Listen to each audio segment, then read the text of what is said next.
Today I am bringing you a spoiler-free book review for With a Vengeance by Riley Sager. This is Riley Sager's new release. It comes out in June. I was very kindly sent a copy via NetGalley in exchange for a review. I wanted to start this video, sorry I don't know why I'm out of breath. I wanted to start this video by saying this is not my favourite Riley Sager book.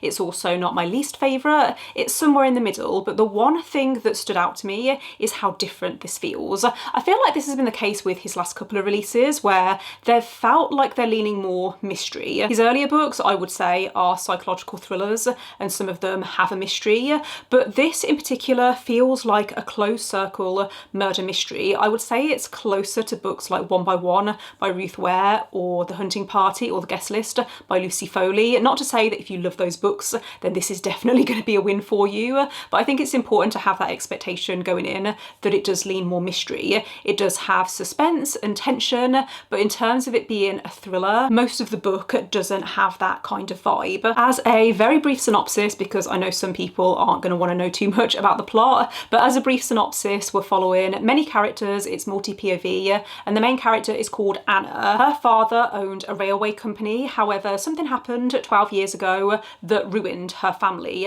and Anna is now looking to bring the people that she holds responsible to justice. I've tried to phrase that in a very particular way because I expected this to feel like a revenge thriller, and it does have an element of revenge.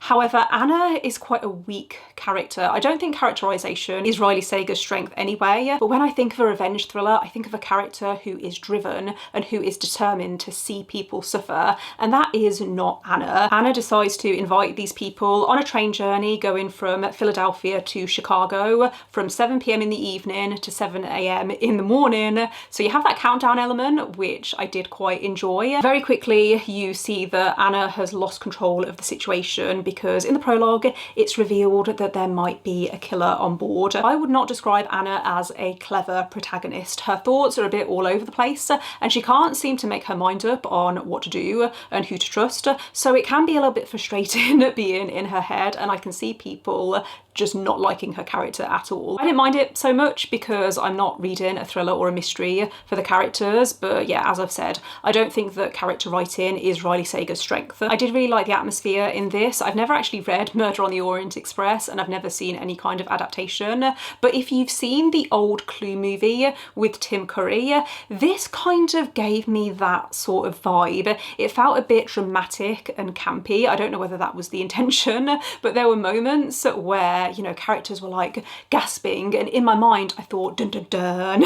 After the initial setup, which does feel a little bit slow because Riley Sager takes the time to introduce all of these characters and these perspectives, but after that I found this so fast paced. I was turning the page, wanting to find out more, and some parts did feel a little repetitive. I think this was a little bit too long and it could have been maybe 50 pages shorter, but it was definitely gripping and I found myself wanting to find out what was going to happen next. Even though this is coming out in June, I don't know whether it's the perfect summer thriller because the setting outside this train is described as being very snowy and wintry and cold, so it felt a bit surreal reading this when it's glorious sunshine outside. But if you're not a seasonal reader, then obviously it won't matter so much. Part of the fun of a murder mystery isn't just working out who did it, but also what their motivations were, and some of the motivations I found a little bit weak.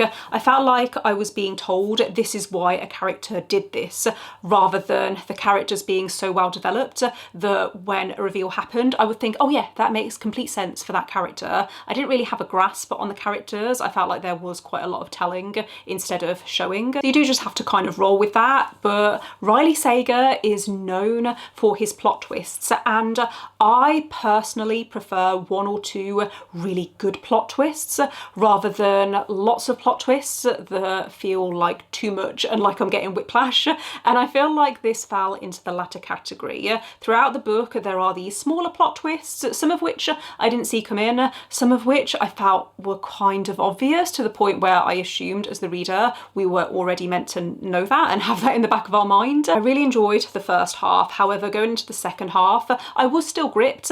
However, the ending didn't quite live up to my expectations because there were so many twists. It felt overwhelming. I actually stayed up late to finish this book and my reaction when I got to the end was, it wasn't really worth it. Like, the ending was fine, I didn't hate it, but I think it could have been so much stronger if the twists had just been scaled back a little bit. If you look really closely and you put this book under a microscope, then it does have a few plot holes as well, or things that don't quite make sense, and part of that I think you can excuse because it's set in the 1950s. I know that some people had an issue with Survive the Night because that's set in the 90s, and if it was set in modern day then the whole plot just wouldn't have happened because people have mobile phones now. I don't mind it that much when an author does that, and that's why they're using a historical setting. I think this does have a purpose, it being set in the 1950s and the past timeline being set in the 1940s. It does have a purpose. It references the Second World War, for example. It never goes into enough detail though that it really feels like you're in the 1950s. I had to keep reminding myself based on how characters were acting. For example, social norms were obviously quite different then. Women